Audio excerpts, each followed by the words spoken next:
টানা বর্ষণে কুমিল্লার ডাকাতিয়া নদীর পানি বেড়ে 14 গ্রাম ও নাঙ্গলকোটের শতাধিক গ্রাম প্লাবিত।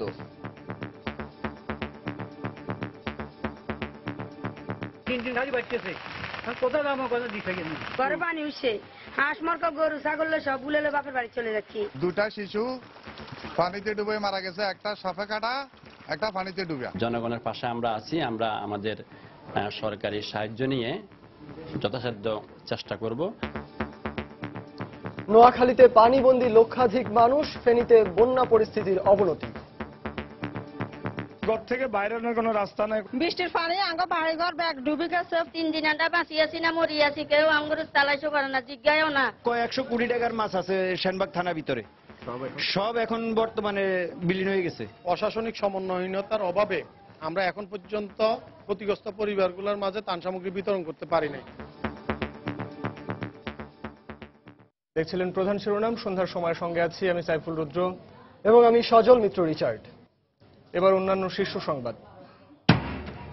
2021 সালের আগে মধ্যম আয়ের দেশে পরিণত করতে জেলা প্রশাসকদের কাজ করার নির্দেশ প্রধানমন্ত্রীর। 3 দিনের ডিসি সম্মেলনের উদ্বোধন। সালাউদ্দিন কাদেরের রায়ের ব্যাপারে আদালতের উপর চাপ সৃষ্টির অভিযোগ আসামি পক্ষের। নাকচ করে মৃত্যুদণ্ড বহাল থাকার আশাবাদ অ্যাটর্নি জেনারেলের। রাজধানীর উত্তরা থেকে ভারপ্রাপ্ত আমির সহ 8 জেএমবি সদস্যকে আটক। ত্রিশালের জঙ্গি ছিনতাইয়ের সঙ্গে জড়িত বলে দাবি ডিবির।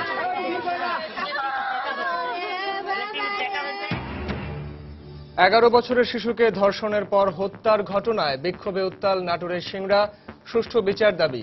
আটক 2 জনের স্বীকারোক্তিমূলক জবানবন্দি। এবং ভারতের সাবেক রাষ্ট্রপতি আব্দুল কালামের মরদেহ গ্রহণ করলেন প্রণব মুখার্জি ও নরেন্দ্র মোদী। দিল্লিতে শ্রদ্ধা জানাতে সর্বস্তরের মানুষের ঢল।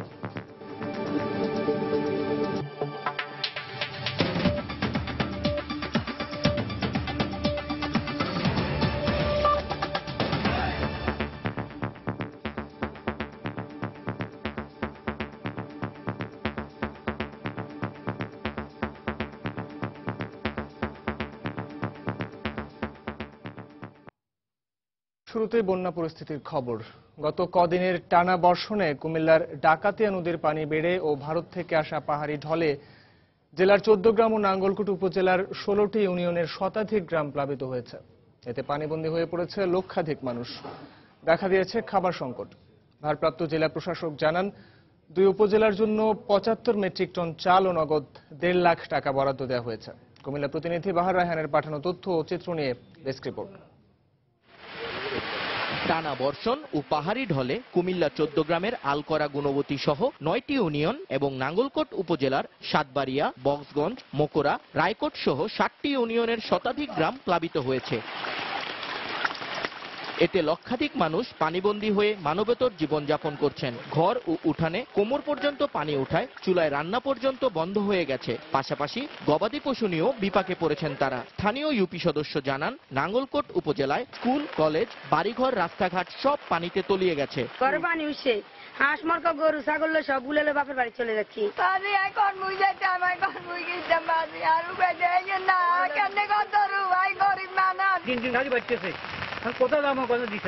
দুটা শিশু পানিতে ডুবে মারা গেছে, একটা সাপে কাটা, একটা পানিতে ডুবে। এই অবস্থায় বন্যার্তদের সাহায্যার্থে কুমিল্লা জেলা প্রশাসনের উদ্যোগে চাল ও নগদ টাকা বিতরণ শুরু হয়েছে। উপজেলা নির্বাহী অফিসারগণের মাধ্যমে এটা ক্ষয়ক্ষতি নিরূপণের জন্য আমরা চিঠি দিয়েছি। জনগণের পাশে আমরা আছি, আমরা আমাদের সরকারি সাহায্য নিয়ে যথাসাধ্য চেষ্টা করব। 14 গ্রামের 12টি ইউনিয়নে প্রায় 5 লাখ মানুষ বাস করেন। অন্যদিকে নাঙ্গলকোটের 13টি ইউনিয়নের লোক সংখ্যা প্রায় 3 লাখ। সময় সংবাদ, কুমিল্লা। এদিকে টানা বৃষ্টিতে নোয়াখালীর সেনবাগের 9টি ইউনিয়ন ও একটি পৌর এলাকা সহ প্রায় 110টি গ্রামের লক্ষাধিক মানুষ পানিবন্দী হয়ে পড়েছে। তাদের অভিযোগ, এখন পর্যন্ত কোনো সহায়তা দুর্গত এলাকায় পৌঁছায়নি। তবে জেলা প্রশাসকের কাছে সাহায্য চেয়ে আবেদন করা হয়েছে বলে জানিয়েছেন উপজেলা নির্বাহী কর্মকর্তা। নোয়াখালী থেকে সাইফুল্লাহ কামরুলের পাঠানো তথ্য ও জামাল উদ্দিনের তোলা ছবিতে ডেস্ক রিপোর্ট। গত কয়েকদিনের টানা বর্ষণে নোয়াখালীর সেনবাগের সড়কগুলো এখন 4 থেকে 5 ফুট পানির নিচে। কেশারপাড় ও ছাতারপাইয়া ইউনিয়নে ভেঙে পড়েছে যোগাযোগ ও স্যানিটেশন ব্যবস্থা। বন্যা কবলিত এলাকায় দেখা দিয়েছে খাদ্য ও বিশুদ্ধ পানি সংকট। বন্ধ রয়েছে বিদ্যুৎ সংযোগ। ছাতারপাইয়া, বসন্তপুর, সিলেটি, লেমবেটনা, বীরেমপুর এই সব জায়গা সব এলাকা ডুবে গেছে। বৃষ্টির পানি আঙ্গ বাড়িঘর ব্যাগ ডুবে গেছে, ফাঁকঘর বড়ঘর ব্যাগ ডুবে গেছে। কয়েকশো কোটি টাকার মাছ আছে সেনবাগ থানা ভিতরে, সব এখন বর্তমানে বিলীন হয়ে গেছে। সাইরেন ঘর ঘরের আড়া বেড়া ব্যাগ চলাই বলাই গেছে। আমার 3টা গরু আছে, বাড়ির মানে ঘর থেকে বাইরের কোনো রাস্তা নাই, কোনো ঘাসও দিতে পারতেছি না। ছাতারপাইয়া বা বসন্তপুর হইতে ছাতার বিরামপুর পর্যন্ত পানি, একেবারে ফাঁকা রাস্তার উপরে পানি। বন্যার পানিতে বাড়িঘর ডুবে গেলেও এখন পর্যন্ত কোনো সরকারি সাহায্য পায়নি এলাকাবাসী। আমরা ইতিমধ্যে প্রশাসনের কাছে, উপজেলা প্রশাসনের কাছে আমরা সহযোগিতার জন্য বলেছি, কিন্তু এখন পর্যন্ত সরকারি কোনো সহযোগিতা না পাওয়ায় আমরা ইউনিয়নবাসীকে কোনো রকম সহযোগিতা করতে পারছি না। রোববার উপজেলা নির্বাহী কর্মকর্তা বন্যা কবলিত এলাকা পরিদর্শন করেছেন। আমরা সাহায্যের জন্য জেলা প্রশাসক মহোদয়ের বরাবরে আমরা চিঠি লিখেছি। আশা করছি আমরা হয়তো কিছু সাহায্য পাবো, তবে আরো সাহায্য দরকার। গত 24 ঘন্টায় 105 মিলিমিটার বৃষ্টিপাত রেকর্ড করে নোয়াখালীর আবহাওয়া অফিস। সময় সংবাদ, নোয়াখালী। প্রবল বর্ষণ ও পাহাড়ি ঢলে পানিবন্দী হয়ে পড়েছে ছোট ফেনী নদীর তীরবর্তী ফেনী সদর ও দাগনভূঞা উপজেলার 5টি ইউনিয়নের লক্ষাধিক মানুষ। 3 দিন পেরিয়ে গেলেও ত্রাণ তৎপরতা শুরু না হওয়ায় দেখা দিয়েছে খাবার সংকট। জনপ্রতিনিধিদের দাবি প্রশাসনিক সমন্বয়ের অভাব। অন্যদিকে জেলা প্রশাসন বলছে বানভাসীদের সাহায্যের জন্য ত্রাণ পৌঁছানোর কাজ শুরু হয়েছে। জুলহাস তালুকদারের ক্যামেরায় আরো জানাচ্ছেন বক্তিয়ার মুন্না। কুমিল্লার গোমতী, কাকড়ি ও পুরাতন ডাকাতিয়া নদী হয়ে ভারতের ত্রিপুরার পাহাড়ি অঞ্চল থেকে রোববার ছোট ফেনী নদী দিয়ে এভাবেই দিয়ে আসে পাহাড়ি ঢল। এরই মধ্যেই নদীর তীরবর্তী প্লাবিত হয় ফেনীর অর্ধশতাধিক গ্রাম। এতে পানিবন্দী হয়ে পড়েছে ফেনী সদর উপজেলার শৈশদী ও পাঁচগাছিয়া ইউনিয়নের 26 এবং দাগনভূঞা উপজেলার রাজাপুর, সিন্দুরপুর, জালস্কর ইউনিয়নের 33টি গ্রামের লক্ষাধিক মানুষ। তবে শুকনো খাবার বিতরণ হয়নি কোথাও। এদিকে খাবারের সংকটে পড়েছেন অনেক বানভাসী। ঘর ডুবে আলাইছে, চুলা ডুবে আলাইছে, অঙ্কার রান্তামো হারিয়ে না, খাইতামো হারিয়ে না। 3 দিন আমরা বাঁচিয়েছি না মরিয়াছি, কেউ আমগর তালাইশো করে না, জিজ্ঞায়ও না।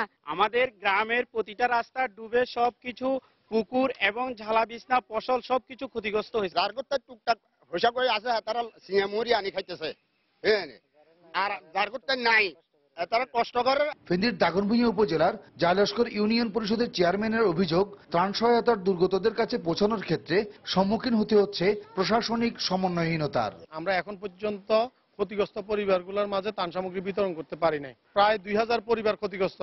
আমরা প্রশাসনের কাছে আমাদের চাহিদা পাঠিয়ে দিয়েছি। আমরা যদি চাহিদা মোতাবেক ত্রাণ সামগ্রী পাই, আমরা এটা বিতরণ করে দিলে অন্তত কিছুটা হলেও মানুষ অন্তত সরকারি সাহায্য পাবে। অন্যদিকে অভিযোগ অস্বীকার করে ফেনীর ভারপ্রাপ্ত জেলা প্রশাসক বলেন, তাৎক্ষণিকভাবে ব্যবস্থা নেওয়া হয়েছে। প্রতিটি ইউনিয়নে 10 মেট্রিক টন করে চাল এবং 1 লক্ষ টাকা করে তাদেরকে শুকনা খাবার প্রদানের জন্য বরাদ্দ প্রদান করা হয়েছে। ডিউটা তুলে সেই খাদ্য প্যাকেটিং করে সংশ্লিষ্ট বন্যা দুর্গত এলাকায় নিয়ে যাবে। ফেনীর পানি উন্নয়ন বোর্ডের তথ্য মতে ছোট ফেনী নদীর আওতাধীন এলাকার বিশালতার কারণে পানি নিষ্কাশন হবে ধীরগতিতে। দুর্ভোগের 3য় দিনও তাদের মতো ক্ষতিগ্রস্ত এখানকার অর্ধশতাধিক গ্রামের বানবাসীদের কাছে বানের ক্ষতির দুশ্চিন্তার চেয়েও এখন খাবারের জোগান নিয়ে বড় চিন্তা। সবার দাবি এখন একটাই, ঘরের চুলোর আগুন জ্বলবার আগে তাদের ক্ষুধার আগুন নেভাতে সবাইকে এগিয়ে আসার। দাগনভূঞার জালস্কর ইউনিয়নের অমরপুর গ্রাম থেকে বক্তিয়ার মুন্না, সময় সংবাদ, ফেনী। এবার অন্যান্য প্রসঙ্গ। 2021 সালের আগে মধ্যম আয়ের দেশে পরিণত করতে জেলা প্রশাসকদের কাজ করার নির্দেশ দিয়েছেন প্রধানমন্ত্রী শেখ হাসিনা। প্রধানমন্ত্রীর কার্যালয়ে জেলা প্রশাসক সম্মেলন 2015 উদ্বোধন করে তিনি একথা বলেন। প্রধানমন্ত্রী বলেন, স্বাস্থ্য, শিক্ষা, বিদ্যুৎ, অবকাঠামো সহ বিভিন্ন ক্ষেত্রে সরকারের পরিকল্পনা বাস্তবায়ন হলে 2041 সালের মধ্যেই বাংলাদেশ উন্নত রাষ্ট্রের মর্যাদা পাবে। এক্ষেত্রে সবার সম্মিলিত প্রচেষ্টা দরকার। কেন্দ্র থেকে নেওয়া সরকারের সিদ্ধান্ত তৃণমূলে বাস্তবায়নে মূল ভূমিকা জেলা প্রশাসনের। তাই সরকারি সেবা গ্রহণে সাধারণ মানুষ যেন কোনোভাবেই হয়রানি বা বঞ্চনার শিকার না হয়, জেলা প্রশাসক সম্মেলনে এমন নির্দেশনা দেন প্রধানমন্ত্রী শেখ হাসিনা। 21 দফা নির্দেশনায় প্রাধান্য পায় আইন শৃঙ্খলা স্বাভাবিক রাখা, জঙ্গিবাদ, সাম্প্রদায়িকতার বিরুদ্ধে সচেতনতা তৈরি, নারী ও শিশুর অধিকার রক্ষা, সার, বিদ্যুৎ এবং জ্বালানি সরবরাহ স্বাভাবিক রাখার মতো বিষয়গুলো। ব্যাপক সংস্কারের লক্ষ্যে 20 বছর মেয়াদী উন্নয়ন কর্মকাণ্ড ত্বরান্বিত করতে রুটিন কাজের বাইরে নিজ নিজ এলাকার বৈশিষ্ট্যের কথা মাথায় রেখে নতুন নতুন কৌশল গ্রহণ করতে জেলা প্রশাসকদের নির্দেশনা দেন প্রধানমন্ত্রী। প্রাকৃতিক সমস্যার থেকেও মনুষ্য সৃষ্ট সমস্যা আরো কঠিন ছিল, সেগুলি আপনারা যথাযথ পদক্ষেপ নিয়েছেন এবং সেখান থেকে দেশকে রক্ষা করেছেন। এটা সত্যি খুব দুর্ভাগ্যের যে জীবন্ত মানুষকে পুড়িয়ে পুড়িয়ে হত্যা করা হয়েছে। ভবিষ্যতে এ ধরনের কাজ যেন কেউ করতে না পারে, এই ব্যাপারে যথাযথভাবে সজাগ থাকতে হবে। মাদক আর মানব পাচারের বিরুদ্ধে কঠোর অবস্থানে থাকতে সীমান্তবর্তী জেলাগুলোর প্রশাসকদের নির্দেশ দেন তিনি। বিভিন্ন জেলার সঙ্গে যেসব ছিটমহলগুলি যেটা আমাদের বাংলাদেশের ভাগে এসেছে, সেই অঞ্চলের আর্থসামাজিক উন্নয়নের জন্য ইতিমধ্যে বাজেটে 200 কোটি টাকা রাখা হয়েছে। আমরা যে সীমান্ত চুক্তি বাস্তবায়নের ফলে যে অর্জন, এটা সুফল যেন ওই অঞ্চলের মানুষগুলি পেতে পারে, সেদিকে বিশেষভাবে দৃষ্টি দিতে হবে। গত 6.5 বছরে মানব উন্নয়নের সূচকে বাংলাদেশের অগ্রগতিগুলো তুলে ধরেন শেখ হাসিনা। বলেন, দেশে ধনী গরিবের আয় বৈষম্য কমেছে, তা আরো কমাতে হবে। ইতিমধ্যে আমরা নিম্ন মধ্যম আয়ের দেশ হিসেবে ঘোষণা পেয়েছি, এটা সত্য, কিন্তু আমরা চাই যে আরো দ্রুত কাজ করে দেশকে উন্নত করে আমরা যেন মধ্যম আয়ের দেশে উন্নীত হতে পারি। 2021 এর আগেও যেন আমরা তা অর্জন করতে পারি, সেই লক্ষ্য নিয়ে সকলকে কাজ করতে হবে। সম্মেলনের শুরুতে মন্ত্রিপরিষদ সচিব জানান, গত বছর জেলা প্রশাসক সম্মেলনে নেওয়া সিদ্ধান্তের 93% বাস্তবায়ন হয়েছে। শাহ আলী জয়, সময় সংবাদ, ঢাকা। মানবতা বিরোধী অপরাধের মামলায় মৃত্যুদণ্ডপ্রাপ্ত বিএনপি নেতা সালাউদ্দিন কাদের চৌধুরীর আপিলের চূড়ান্ত রায় দেয়া হবে আগামীকাল। রায়ের আগের দিন আসামি পক্ষ অভিযোগ করেছেন, বিভিন্নভাবে আদালতের উপর চাপ সৃষ্টির চেষ্টা করা হচ্ছে। তবে অ্যাটর্নি জেনারেল বলছেন, আদালতের উপর কোনো চাপ নেই, বরং আসামির পরিবার বিচারকে প্রশ্নবিদ্ধ করতে অপপ্রচার চালাচ্ছে। মানবতাবিরোধী অপরাধের মামলায় মৃত্যুদণ্ডপ্রাপ্ত বিএনপি নেতা সালাউদ্দিন কাদের চৌধুরীর আপিলের চূড়ান্ত রায় দেওয়া হবে বুধবার। গত 7 জুলাই রায়ের এদিন ধার্য করেন আপিল বিভাগ। তবে গত কয়েকদিন ধরে সাকা চৌধুরীর রায়কে ঘিরে নানা গুঞ্জন তৈরি হয়েছে। মঙ্গলবার সুপ্রিম কোর্ট আইনজীবী সমিতি ভবনের নিজ কার্যালয়ে আসামিপক্ষের আইনজীবী অভিযোগ করেন, রায়কে প্রভাবিত করতে বিভিন্নভাবে আদালতের উপর চাপ সৃষ্টি করা হচ্ছে। আইনের ভাষা যেটাকে বলা হয় বিয়ন্ড এনি রিজনেবল ডাউট, এটা প্রমাণ করতে পারে নাই। কিন্তু এখন দেখা যাচ্ছে সরকারের আদালতের উপরে একটা চাপ সৃষ্টি করার জন্য বিভিন্ন রকম বক্তব্য এসেছে এবং গণজাগরণ মঞ্চ তারা রাস্তায় নেমেছে আসামের ফাঁসির দাবিতে। এমন অভিযোগের বিষয়ে অ্যাটর্নি জেনারেল মাহবুব আলম বলেন, আদালতের উপর কোনো চাপ নেই, তবে বিচারকে প্রশ্নবিদ্ধ করতে শুরু থেকেই অপপ্রচারে লিপ্ত রয়েছে আসামির পরিবার। যুদ্ধাপরাধীদের বিচার বা তাদের ফাঁসি চাওয়া, এইগুলো ব্যাপার নতুন কিছু না। সব কয়জন যুদ্ধাপরাধীদের ব্যাপারেই এই দাবি উঠেছে, বাইরের কোনো চাপ থাকার প্রশ্নই ওঠে না। এই বিচারকে প্রশ্নবিদ্ধ করার জন্য সালাউদ্দিন কাদের চৌধুরীর পক্ষ থেকে বিভিন্ন রকম অপকৌশল গ্রহণ করা হয়েছে। রাষ্ট্রপক্ষের প্রত্যাশা, বুধবারের রায়েও সাকা চৌধুরীর মৃত্যুদণ্ড বহাল থাকবে। স্বাধীনতার যারা সপক্ষের লোক এবং আপাময় জনসাধারণ প্রত্যাশা করি যে আমরা ট্রাইব্যুনালে সালাউদ্দিন কাদের চৌধুরীকে যে দণ্ড দিয়েছে সেটা বহাল থাকবে। মুক্তিযুদ্ধের সময় হত্যা, গণহত্যা, আটক, নির্যাতন সহ মানবতাবিরোধী 9টি অপরাধ প্রমাণিত হয় 2013 সালের 1 অক্টোবর তৎকালীন মুসলিম লীগ নেতা ও বর্তমানে বিএনপির প্রভাবশালী এই নেতাকে ফাঁসির আদেশ দেন আন্তর্জাতিক অপরাধ ট্রাইব্যুনাল 1। আফজাল হোসেন, সময় সংবাদ, ঢাকা। এদিকে সালাউদ্দিন কাদের চৌধুরীর আপিলের রায় বহাল এবং ফাঁসির দাবি জানিয়ে মানববন্ধন করেছে বাংলাদেশ মুক্তিযোদ্ধা সংসদ। সকালে জাতীয় প্রেস ক্লাবের সামনে এই মানববন্ধন হয়। মানববন্ধনে অংশ নিয়ে মুক্তিযুদ্ধ বিষয়ক মন্ত্রী আ.ক.ম. মোজাম্মেল হক আশা প্রকাশ করে বলেন, সালাউদ্দিন কাদেরের বিরুদ্ধে 71-এ মানবতা বিরোধী অপরাধ প্রমাণিত হলে আদালত তাকে অবশ্যই সর্বোচ্চ শাস্তি দেবেন। মানববন্ধনে ঢাকা মহানগর ইউনিট কমান্ড ও মুক্তিযোদ্ধা সংসদের যুদ্ধাহত মুক্তিযোদ্ধারা অংশগ্রহণ করেন। এদিকে একই দাবিতে বঙ্গবন্ধু সাংস্কৃতিক জোটও প্রেস ক্লাবের সামনে মানববন্ধন করেন।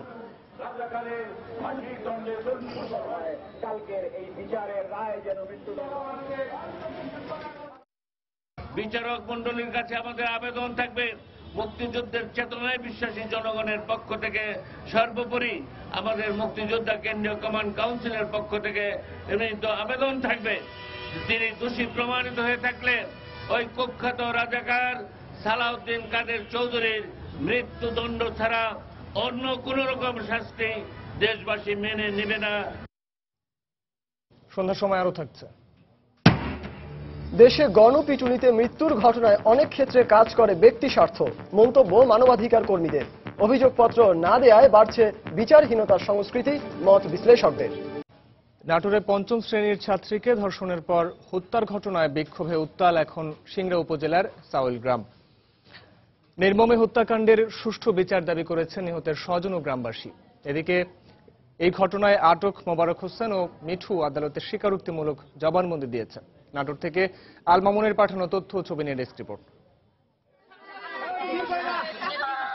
11 বছরের ফুটফুটে সন্তানের মুক্তি ভেবে বারবার মূর্ছা যাচ্ছেন নির্যাতিতার মা। স্কুল থেকে ফিরে যে শিশুটির মায়ের হাতে ভাত খাওয়ার কথা ছিল, সেই এখন পড়ে আছে হাসপাতালের মর্গে। স্বজনদের অভিযোগ, চকলেটের প্রলোভন দেখিয়ে সোমবার দুপুরে ফুফাতো ভাই মোবারক ডেকে নিয়ে যায় শিশুটিকে। পরে ইয়ারপুর স্লুইস গেট এলাকায় আমবাগানে মোবারক ও তার বন্ধু মিঠু ধর্ষণের পর হত্যা করে তাকে। আমার চালে কিছু রাখে লিয়া যায় মারিছে রে। আমার মেয়েকে যে স্কুল থেকে নির্যাতন করলো, আর আমি বিচার চাই, ফাঁসি চাই। ছোট বাচ্চা কিছু বোঝে না। শিশুটির মৃত্যুর পর বিচারের দাবিতে বিক্ষোভ ও মানববন্ধন করেছেন গ্রামবাসী। বাংলাদেশের কোন জায়গায় যেন এরকম ঘটনা না ঘটে, এরকম একটা নিষ্পাপ মেয়েকে এরকম নির্যাতন করা হয়েছে, আমরা এর ফাঁসি চাই। এলাকাবাসীর দাবি এদের দৃষ্টান্তমূলক শাস্তি যেন হয়, এটাই এলাকাবাসী কামনা করে। আমার পঞ্চম শ্রেণীর ছাত্রী হত্যার উপযুক্ত দৃষ্টান্তমূলক শাস্তি চাই। ময়নাতদন্তে শিশুটির শরীরে আঘাতের চিহ্ন পাওয়া গেছে বলে জানিয়েছেন চিকিৎসক। এদিকে ঘটনার পরপরই অভিযুক্ত দুজনকে আটক করে পুলিশ। কালুকে সিংড়া থেকে ধরার পরে তাকে নিয়ে আসি এবং সে স্বীকার করে তাকে র্যাপ করছে। র্যাপ করে তাকে র্যাপ করার সময় গলা টিপা ধরছে এবং তার কানের দুল দুইটা নিয়ে গেছে। স্বীকারোক্তিতে জড়িত ছিল মিঠুন নামে একজন, তাকেও গ্রেপ্তার করি এবং সেও স্বীকার করে। তার বুকের বিভিন্ন জায়গাতে স্ক্র্যাচ মার্ক আছে, ক্ষত চিহ্ন আছে, তার গলায়ও আঘাতের চিহ্ন আছে। প্রাথমিকভাবে সন্দেহ করছি যে তাকে ধর্ষণ করা হয়েছে। ময়নাতদন্তের পর শিশুটির লাশ স্বজনদের কাছে হস্তান্তর করা হয়। সময় সংবাদ, নাটোর। নিঃশর্ত ক্ষমা প্রার্থনা মঞ্জুর ও ভবিষ্যতের জন্য সতর্ক করে গণস্বাস্থ্য কেন্দ্রের প্রতিষ্ঠাতা ডক্টর জাফরুল্লাহকে ট্রাইব্যুনালে দেয়া অর্থদণ্ড বাতিল করেছেন আপিল বিভাগ। সকালে প্রধান বিচারপতি এস.কে. সিনহার নেতৃত্বে আপিল বিভাগের 4 সদস্যের বেঞ্চ এ আদেশ দেন। আদেশে জাফরুল্লাহর 1 ঘণ্টার জেলও বাতিল করা হয়। এছাড়া ভবিষ্যতে তার দ্বারা বিচার বিভাগের মর্যাদা যেন ক্ষুণ্ণ না হয় সে বিষয়েও সতর্ক করে দেন আদালত। গত 10 জুন ব্রিটিশ সাংবাদিক ডেভিড বার্গম্যানের আদালত অবমাননার সাজা নিয়ে 23 জন বিশিষ্ট নাগরিক বিবৃতি দেওয়ার ঘটনায় ডক্টর জাফরুল্লাহ চৌধুরীকে 1 ঘণ্টার কারাদণ্ড ও 5,000 টাকা জরিমানার আদেশ দেন ট্রাইব্যুনাল। পরে কারাদণ্ড ভোগ করলেও জরিমানার বিরুদ্ধে সুপ্রিম কোর্টে আপিল করেন তিনি। তবে আজ আদালত উভয় দণ্ডই বাতিল করে দেন। ডক্টর জাফরুল্লাহ চৌধুরী মহামান্য সুপ্রিম কোর্ট আপিল বিভাগে নিঃশর্ত ক্ষমা চেয়েছেন আদালতের প্রতি শ্রদ্ধা পোষণ করে, এবং আগামীতে এই ধরনের কোন রকম কর্মকাণ্ড তার দ্বারা হবে না এটা বলায় কোর্ট আশ্বস্ত হয়ে ক্ষমা করেছেন এবং দণ্ডাদেশ বাতিল করেছেন। রাজধানীর উত্তরা থেকে নিষিদ্ধ ঘোষিত সংগঠন জেএমবির ভারপ্রাপ্ত আমির সহ 8 জঙ্গি সদস্যকে গ্রেফতার করেছে ঢাকা মহানগর গোয়েন্দা পুলিশ। আটককৃতদের মধ্যে জেএমবির আমির সাইদুর রহমানের ছেলে সহ সবাই সংগঠনের উচ্চ পর্যায়ের কর্মী। এসব জঙ্গিরা তাদের অবস্থান জানান দেওয়ার জন্য বড় ধরনের হামলার পরিকল্পনা করছিল বলে জানিয়েছে গোয়েন্দা পুলিশ।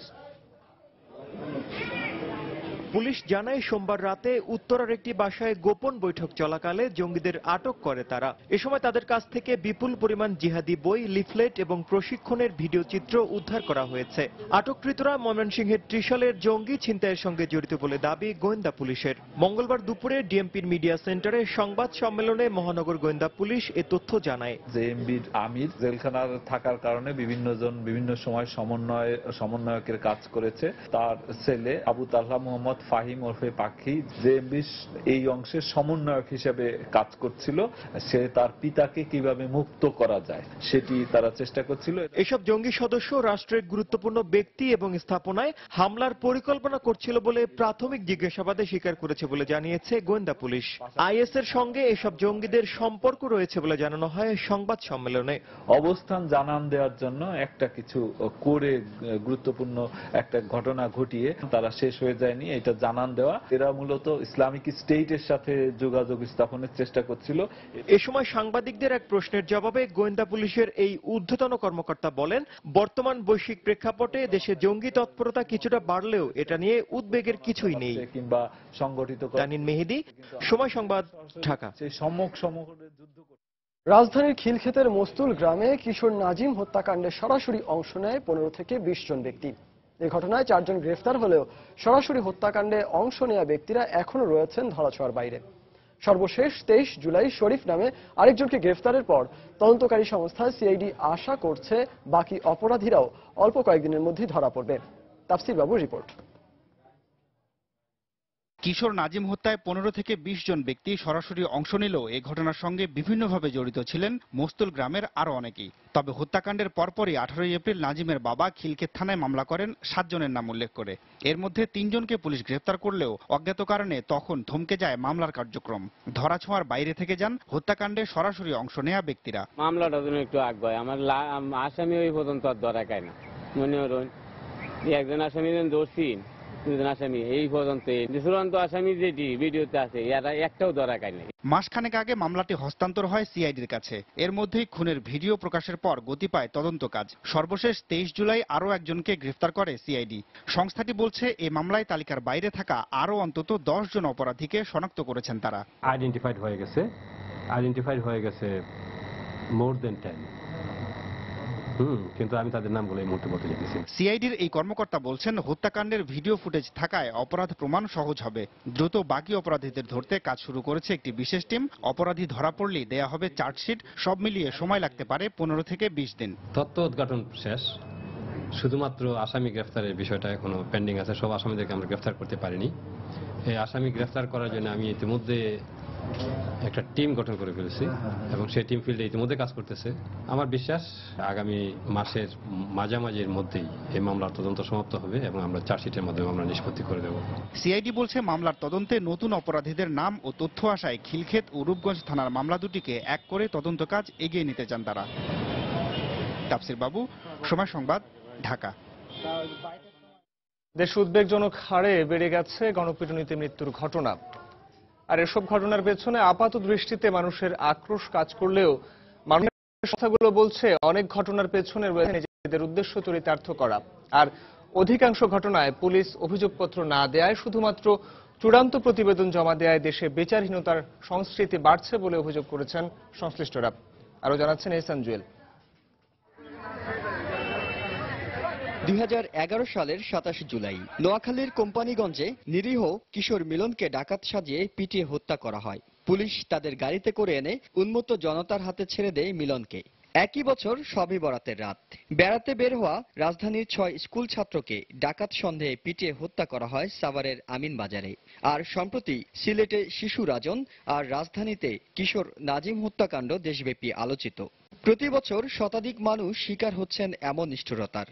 এই বছরের জুন মাস পর্যন্ত মারা গেছেন 69 জন। সুনির্দিষ্ট যে ঘটনাগুলি কিছু কিছু ক্ষেত্রে আইনের প্রতি আস্থাহীনতার কারণে এসব ঘটনা ঘটলেও অনেক ক্ষেত্রেই উদ্দেশ্য প্রণোদিত হত্যার পর সেটি চালিয়ে দেওয়া হয় গণপিটুনির নামে। সংখ্যা দিয়ে বিবেচনা করি আক্রোশের ঘটনা থাকে বেশি। শত্রুতামি উদ্ধার করার জন্য টুলস হিসাবে গণপিটুনিকে ব্যবহার করা হয়। শুধু ক্রাইম পরিসংখ্যান এই হিসাবে এটা দেখার কোনো অবকাশ নেই। সামাজিক যে মানসিকতা সেটা কোন পর্যায়ে আছে তার একটা চিত্র এই ধরনের ঘটনার মধ্য দিয়ে আমরা দেখতে পারি। অভিযোগ রয়েছে মিলন হত্যার ঘটনায় সম্প্রতি পরিবারের সঙ্গে ৫ লাখ টাকায় আপোস রফা করেছে পুলিশ। সংশ্লিষ্টরা বলছেন অধিকাংশ ঘটনায় পুলিশ অভিযোগপত্র নয়, শুধু চূড়ান্ত প্রতিবেদন দিয়েই কাজ শেষ করে, ফলে ধরাছোঁয়ার বাইরে থেকে যায় দোষীরা। এই ধরনের মামলায় চূড়ান্ত প্রতিবেদনই আমরা দিতে দেখি, চার্জশিটের সংখ্যা খুবই নগণ্য এবং চার্জশিট যেটি হয় সেটিও দোষে দুষ্ট থাকে। আমি পার পেয়ে যাব, এই যে একটা ধারণা, যার ফলে ভিকটিম যে হলো সেই হয়তো ন্যায় বিচারের প্রত্যাশী ছিল, কিন্তু সে উল্টো এটার ভিকটিম হয়ে গেল। বিচারহীনতার সংস্কৃতি আর অস্থির সমাজ ব্যবস্থার ফলে আইন নিজের হাতে তুলে নেওয়া হচ্ছে। সেটা থেকে বের হয়ে আসতে না পারলে সভ্যতার দাবি কতটুকু যৌক্তিকতা পায়, সেই প্রশ্ন বিশিষ্টজনদের। এহসান জুয়েল, সময় সংবাদ, ঢাকা। দলের আয় ব্যয়ের হিসেব জমা দেওয়ার জন্য 1.5 মাসের সময় চেয়ে নির্বাচন কমিশনে আবেদন করেছে বিএনপি। সকালে দলটির সহ দপ্তর সম্পাদক আসাদুল করিম শাহীনের নেতৃত্বে 2 সদস্যের প্রতিনিধি দল নির্বাচন কমিশন সচিবালয়ে যান। নির্বাচন কমিশনের অতিরিক্ত সচিব মোখলেসুর রহমান বিএনপির প্রতিনিধি দলের কাছ থেকে আবেদনপত্র গ্রহণ করেন। চলতি বছরের 31 জুলাইয়ের মধ্যে রাজনৈতিক দলগুলোর আয় ব্যয়ের হিসাব জমা দেওয়ার জন্য সময়সীমা নির্ধারিত ছিল। বিএনপি আগামী 15 সেপ্টেম্বর পর্যন্ত সময়সীমা বাড়ানোর জন্য এই আবেদন করেছে।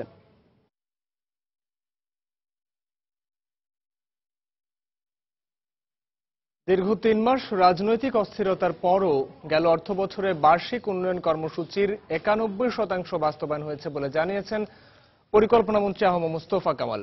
এ সময়ের মধ্যে 281টি উন্নয়ন প্রকল্পের কাজ শতভাগ শেষ হয়েছে। দুপুরে রাজধানী শেরেবাংলা নগরে এক সংবাদ সম্মেলনে এসব তথ্য দেন পরিকল্পনামন্ত্রী। বিস্তারিত মোস্তফা মাহবুবের রিপোর্টে। টানা দ্বিতীয় মেয়াদে ক্ষমতায় এসে গেল অর্থবছরের শুরুতে প্রায় 85,000 কোটি টাকার বার্ষিক উন্নয়ন কর্মসূচি ঘোষণা করে সরকার। কিন্তু অর্থবছরের দীর্ঘ সময় রাজনৈতিক অচলাবস্থার কারণে বছরের মধ্যভাগে এডিপির কাটছাঁট হয়ে নেমে আসে 77,000 কোটি টাকায়। বছর শেষে সেই অর্থের 91% খরচ করা সম্ভব হয়েছে। এর আগের বছরে এডিপি বাস্তবায়ন হয়েছিল 93%। রাজনীতির মত ভিন্নতা থাকবে, দেশের অর্থনীতি ধ্বংস করে নয়, মানুষ পেরে নয়, পেট্রোল বোমা দিয়ে মানুষ পেরে মানুষের ক্ষতি করে, জানমালের ক্ষতি করে, এটা রাজনীতি হতে পারে না। আমাদের রিভাইজড এডিপির পরিমাণ ছিল 77,836 কোটি টাকা। এর বিপরীতে আমরা বাস্তবায়ন করেছি 71,139 কোটি টাকা। বাস্তবায়নের হার 91%। মন্ত্রণালয় ভিত্তিক প্রকল্প বাস্তবায়নের ক্ষেত্রে সবচেয়ে এগিয়ে গৃহায়ন ও গণপূর্ত মন্ত্রণালয়। তবে প্রকল্প বাস্তবায়নে গুরুত্বপূর্ণ মন্ত্রণালয়গুলোর মধ্যে সবচেয়ে পিছিয়ে আছে স্বাস্থ্য ও পরিবার কল্যাণ মন্ত্রণালয়। গেল অর্থবছরে 57টি উন্নয়ন প্রকল্পে বরাদ্দ পাওয়া অর্থের মাত্র 85% ব্যয় করেছে এ মন্ত্রণালয়টি। এ অবস্থায় আগামীতে মন্ত্রণালয়গুলোকে আরো গতিশীল করতে প্রকল্প পরিচালকদের বদলি ও জবাবদিহিতা নিশ্চিত করা হবে বলেও জানালেন পরিকল্পনামন্ত্রী। অর্থের কোন রকম আমার দৈন্যতা নাই, আমার দৈন্যতা হচ্ছে আমার মানুষে, যাদেরকে দিয়ে আমি কাজ করবো সেখানে আমার দৈন্যতা আছে। তাদেরকে আরো প্রশিক্ষণ দিয়ে তাদের সক্ষমতা বাড়াতে হবে। এ সময় তিনি জানান, জিডিপিতে কৃষির অবদান ধীরে ধীরে কমলেও বাড়ছে শিল্প খাতের অবদান, যা অগ্রসরমান অর্থনীতির জন্য ইতিবাচক। সংবাদ সম্মেলনে 2015-16 অর্থ বছরের ঘোষিত প্রায় 1 লাখ কোটি টাকার এডিপির শতভাগ বাস্তবায়নের লক্ষ্য অর্জনেরও প্রতিশ্রুতি দেন মুস্তফা কামাল। মোস্তফা মাহবুব, সময় সংবাদ, ঢাকা। অপরাজনীতি, সন্ত্রাস ও যুদ্ধাপরাধীমুক্ত রাজনৈতিক দল গঠনে ইতিবাচক ভূমিকা রাখতে গণমাধ্যমের প্রতি আহ্বান জানিয়েছেন তথ্যমন্ত্রী হাসানুল হক ইনু। সকালে ঢাকার রিপোর্টার্স ইউনিটিতে বাংলাদেশ কেবল টিভি দর্শক ফোরাম আয়োজিত সেরা সাংবাদিক পুরস্কার প্রদান অনুষ্ঠানে প্রধান অতিথির বক্তব্যে একথা বলেন তিনি। অনুষ্ঠানের সময় টিভির খান মোহাম্মদ রুমেল, চ্যানেল 24-এর রাশেদ নিজাম এবং ইটিভির হাসান মিসবাকে সেরা সাংবাদিকের পুরস্কার দেওয়া হয়। প্রধান অতিথির বক্তব্যে মন্ত্রী বলেন, গণমাধ্যমই পারে সমাজ ও রাজনীতিতে গুণগত পরিবর্তন আনতে।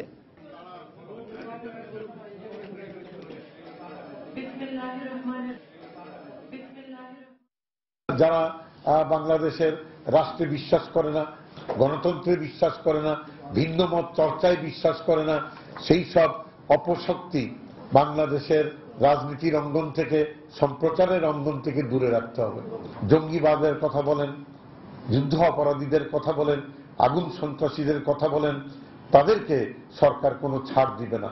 এটা গণমাধ্যমের স্বার্থে এবং গণতন্ত্রের স্বার্থে। মাগুরায় মায়ের পেটে গুলিবিদ্ধ নবজাতকের উন্নত চিকিৎসার জন্য 8 সদস্যের মেডিকেল বোর্ড গঠন করেছে ঢাকা মেডিকেল কলেজ হাসপাতাল কর্তৃপক্ষ। দুপুরে শিশু সার্জারি বিভাগের সহকারী অধ্যাপক কানিজ হাসিনা জানান, বিভাগ প্রধান আশরাফুল ইসলাম কাজলকে প্রধান করে 4 বিভাগের চিকিৎসকদের সমন্বয়ে এই বোর্ড গঠন করা হয়। গত বৃহস্পতিবার মাগুরার দোয়ারপাড়ায় আধিপত্য বিস্তারকে কেন্দ্র করে ছাত্রলীগের 2 গ্রুপের সংঘর্ষে গুলিবিদ্ধ হন সন্তান সম্ভবা নাজমা বেগম। এতে তার গর্ভের শিশুটিও গুলিবিদ্ধ হয়। আশঙ্কাজনক অবস্থায় মাগুরার সদর হাসপাতালে অস্ত্রোপচারের মাধ্যমে একটি কন্যা শিশু জন্ম দেন নাজমার অবস্থার উন্নতি হলেও নবজাতকের অবস্থার অবনতি ঘটে। শিশুর শরীরে 4 জায়গায় গুলি লাগায় তাকে রোববার ঢাকা মেডিকেল কলেজ হাসপাতালে স্থানান্তর করা হয়। এদিকে এই ঘটনায় গুলিবিদ্ধ হয়ে মারা যান মোহাম্মদ মুমিন ভুইয়া। শিশুটির বাবা মোহাম্মদ বাচ্চু ভুইয়া মাগুরা থানায় বাদী হয়ে হত্যা মামলা দায়ের করেছেন।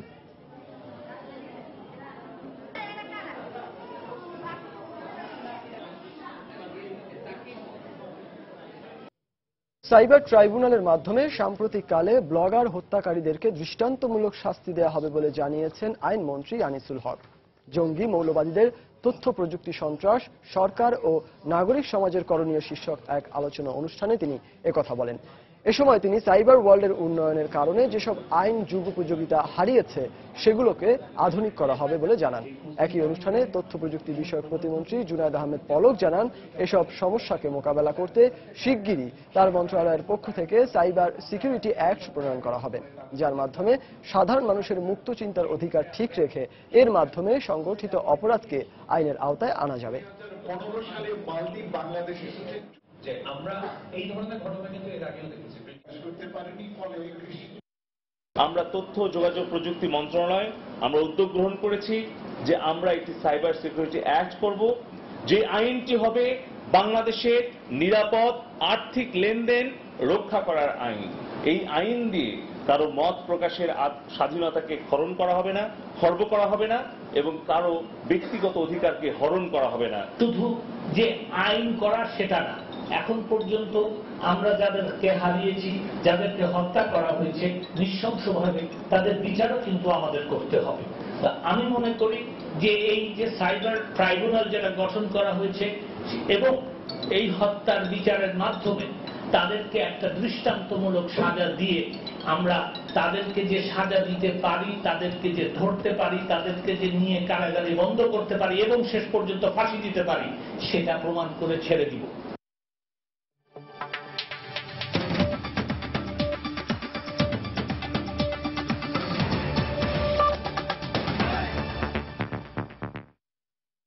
ভারতের সাবেক প্রেসিডেন্ট এপিজে আব্দুল কালামের দাফন বৃহস্পতিবার তার নিজ গ্রাম তামিলনাড়ু রাজ্যের রামেশ্বরমে হবে বলে জানিয়েছে ভারতীয় গণমাধ্যম। দুপুরের দিকে মেঘালয় থেকে মরদেহ নয়াদিল্লিতে নেওয়ার পর তার নিজ বাসভবন 10 রাজাই মার্গে রাখা হয় সর্বস্তরের মানুষের শ্রদ্ধা নিবেদনের জন্য। এর আগে এপিজে আব্দুল কালামের মরদেহ মেঘালয় থেকে দিল্লিতে নেওয়া হয়। দুপুর 1টার দিকে দিল্লির পালাম বিমানবন্দরে তার মরদেহ গ্রহণ করেন রাষ্ট্রপতি প্রণব মুখার্জি ও প্রধানমন্ত্রী নরেন্দ্র মোদী। বিমানবন্দরে পৌঁছানোর পর 3 বাহিনীর প্রধান সাবেক রাষ্ট্রপতির কফিনে ফুল দিয়ে শ্রদ্ধা নিবেদন করেন। ভারতীয় সংবাদ মাধ্যম জানিয়েছে, আজ সন্ধ্যায় এপিজে আব্দুল কালামের মরদেহ তার নিজ গ্রাম তামিলনাড়ুর রামেশ্বরমে নিয়ে যাওয়া হবে। সোমবার মেঘালয় রাজ্যের শিলং ইন্ডিয়ান ইনস্টিটিউট অব ম্যানেজমেন্টের একটি অনুষ্ঠানে বক্তৃতা দেওয়ার সময় হঠাৎ অচেতন হয়ে পড়েন ভারতের এই সাবেক রাষ্ট্রপতি। বেথানি হাসপাতালে স্থানীয় সময় সন্ধ্যা 7:45 শেষ নিঃশ্বাস ত্যাগ করেন এপিজে আব্দুল কালাম। তার মৃত্যুতে 7 দিনের রাষ্ট্রীয় শোক ঘোষণা করেছে ভারত সরকার। শোক জানিয়েছেন রাষ্ট্রপতি প্রণব মুখার্জি সহ বিশ্ব নেতৃবৃন্দ।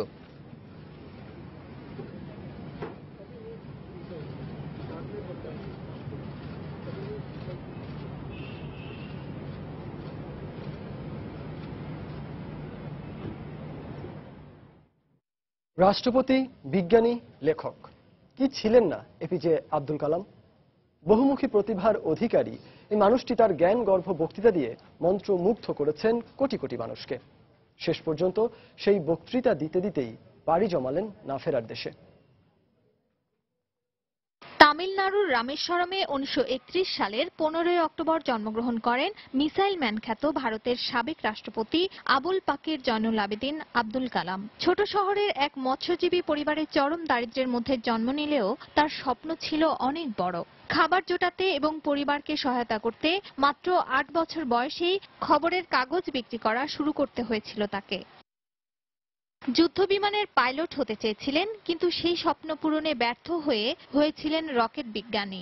বিমান প্রকৌশলে পড়াশোনা করে ভারতের প্রথম মহাকাশযান তৈরিতে মুখ্য ভূমিকা রাখেন আব্দুল কালাম। এই মহাকাশযানের সাহায্যেই 1980 সালে ভারত তার প্রথম ক্ষেপণাস্ত্র রোহিণী উৎক্ষেপণ করে।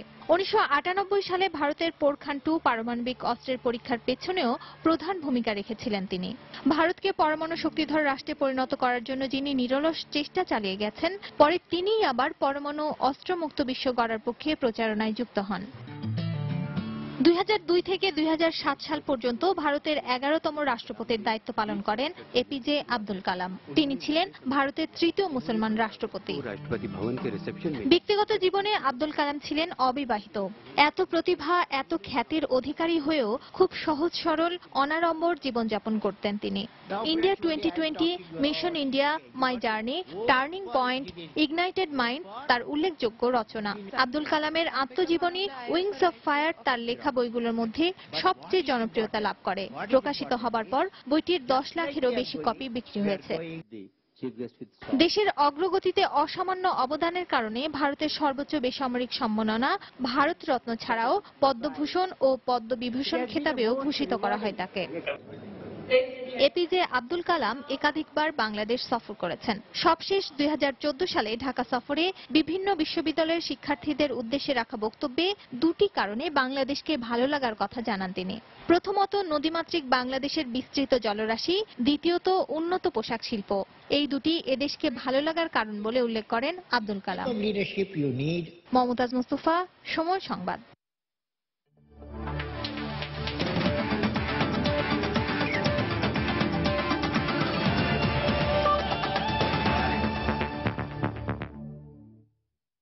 স্পেশাল অলিম্পিকের খবর। লস অ্যাঞ্জেলস স্পেশাল অলিম্পিকে দুর্দান্ত সূচনা করেছে বাংলাদেশ। আসরের প্রথম দিনেই স্বর্ণ জিতেছে লাল সবুজের প্রতিনিধিরা। 100 মিটার ফ্রিস্টাইল সাঁতারে পারুল আক্তার সোনা জিতেন, আর 25 মিটার ব্রেস্ট স্ট্রোক সাঁতারে ব্রোঞ্জ জিতেছেন মুন্নি আক্তার। বরাবরই প্রতিবন্ধীদের এই প্রতিযোগিতায় দারুণ সফল বাংলাদেশ। এবারের আসরেও সেই ধারাবাহিকতা ধরে রেখেছেন বাংলার অ্যাথলেটরা। এতে সবার আগে বাংলাদেশের জন্য সুসংবাদ আনে বুদ্ধি প্রতিবন্ধী অ্যাথলেট পারুল। তিনি ফ্রিস্টাইল সাঁতারে সোনা এনে দেন। এছাড়া ছেলেদের ইভেন্টে 50 মিটার ব্রেস্ট স্ট্রোকে ব্রোঞ্জ জিতেন আরিফ রোহান। চট্টগ্রাম টেস্টের মতো ঢাকা টেস্টেও শতভাগ দিয়ে ভালো কিছু করে দেখাতে চায় বাংলাদেশ। এক্ষেত্রে শুরুটা ভালো করা দরকার বলে মনে করেন জাতীয় দলের ওপেনার তামিম ইকবাল। সেই সাথে প্রথম টেস্টের মতো মিরপুর টেস্টেও খেলোয়াড়রা তাদের পারফরমেন্স ধরে রাখলে ভালো কিছু করা সম্ভব বলে মনে করেন তামিম। এদিকে কন্ডিশন বিপরীত হলেও ঢাকা টেস্ট জিতে সিরিজ জিততে চায় দক্ষিণ আফ্রিকা। এজন্য প্রোটিয়াদের তুরুপের তাস পেসার ডেল স্টেইন। এমন মন্তব্য করেছেন অতিথিদের অন্যতম পেসার মর্নে মর্কেল। এছাড়া মর্কেল আরও বলেন, এ টেস্টে ঘুরে দাঁড়াতে নিজেদের সেরাটা খেলবে তারা। সেই সঙ্গে বাংলাদেশের পরিবেশ ও আতিথেয়তার প্রশংসা করেন এই প্রোটিয়া পেসার। আজ মিরপুরে গণমাধ্যমে এসব কথা বলেন তারা। আমাদের চেষ্টা থাকবে যে লাস্ট টেস্ট ম্যাচটা যেরকম আমরা চিটাগাঙে শুরু করেছিলাম, যেভাবে আমরা আগাচ্ছিলাম ওইভাবে করে যদি আমরা শেষ করতে পারি সুন্দরভাবে, তাহলে একটা ভালো সিরিজ যাবে পুরো বাংলাদেশের জন্য। সব ক্ষেত্রেই 100% দিতে হবে। সব ক্ষেত্রে আমাদের প্রত্যেকটা প্ল্যান আমরা যেভাবে করবো ওটা এক্সিকিউট করতে হবে, বিকজ এখানে কোনোভাবে কোনো কিছুভাবে নেগলেক্ট করা যাবে না, because you are playing the top team in the world. So আশা করি যদি আমরা ভালো স্টার্ট করি, যেটা সবচেয়ে ইম্পর্টেন্ট আমাদের টিমের জন্য, আমরা যখনই ভালো স্টার্ট করি তখন হয়তো আমাদের ওই মোমেন্টামটা থাকে, ওটা আমরা ক্যারি করতে পারি। আমরা জানি কিভাবে ঘুরে দাঁড়াতে হয়। জয়ের জন্য আমাদের সেরাটা খেলবো। বাংলাদেশের বোলাররা এই উপমহাদেশে বেশ ভালো খেলছে, এই ব্যাপারটা আমাদের খেয়াল রাখতে হচ্ছে। আমরা জানি কন্ডিশন আমাদের বিপরীত, তারপরও টেস্ট ম্যাচ জিতে সিরিজ জিততে চাই, কারণ ডেল স্টেনের মতো ক্রিকেটার আছে আমাদের দলে। বাংলাদেশের পরিবেশ খুবই সুন্দর, আমরা এখানে বেশ উপভোগ করছি, তবে এখানকার যানজট খুব বেশি। সন্ধ্যার সময় পর্যায়ে শীর্ষ সংবাদ জানিয়ে দিচ্ছে আরও একবার। টানা বর্ষণে কুমিল্লার ডাকাতিয়া নদীর পানি বেড়ে 14 গ্রাম ও নাঙ্গলকোটে শতাধিক গ্রাম প্লাবিত। নোয়াখালীতে পানিবন্দী লক্ষাধিক মানুষ। ফেনীতে বন্যা পরিস্থিতির অবনতি। 2021 সালের আগে মধ্যম আয়ের দেশে পরিণত করতে জেলা প্রশাসকদের কাজ করার নির্দেশ প্রধানমন্ত্রীর। 3 দিনের ডিসি সম্মেলনের উদ্বোধন। সালাউদ্দিন কাদেরের রায়ের ব্যাপারে আদালতের উপর চাপ সৃষ্টির অভিযোগ আসামি পক্ষের। নাকচ করে মৃত্যুদণ্ড বহাল থাকার আশাবাদ অ্যাটর্নি জেনারেলের।